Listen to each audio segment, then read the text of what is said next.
أعوذ بالله من الشيطان الرجيم. بسم الله الرحمن الرحيم. عفى الله عنك لم أذنت لهم حتى يتبين لك الذين صدقوا وتعلم الكاذبين. لا يستأذنك الذين يؤمنون بالله واليوم الآخر أن يجاهدوا بأموالهم وأنفسهم والله عليم بالمتقين. إنما يستأذنك الذين لا يؤمنون بالله واليوم الآخر وارتابت قلوبهم فهم في ريبهم يترددون. ولو أرادوا الخروج لأعدوا له عدة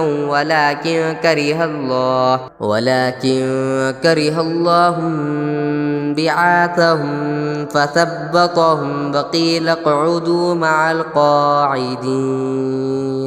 لو خرجوا فيكم ما زادوكم إلا خبالا ولأوضعوا خلالكم يبغونكم الفتنة وفيكم سماعون لهم والله عليم بالظالمين.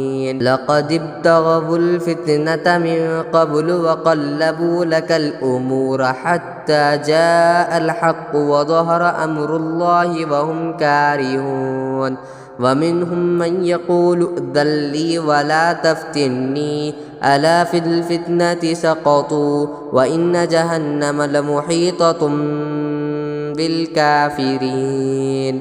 إن تصبك حسنة تسؤهم وإن تصبك مصيبة يقولوا قد أخذنا أمرنا من قبل ويتولوا وهم فرحون. قل لن يصيبنا إلا ما كتب الله لنا هو مولانا وعلى الله فليتوكل المؤمنون.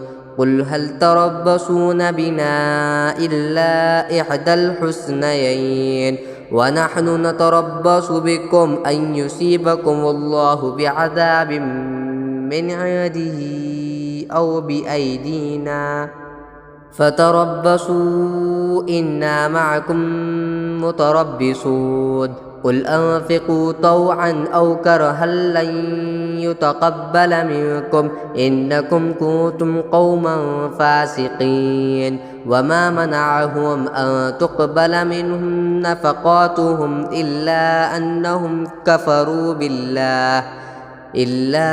أنهم كفروا بالله وبرسوله ولا يأتون الصلاة إلا وهم كسالى ولا ينفقون إلا وهم كارهون.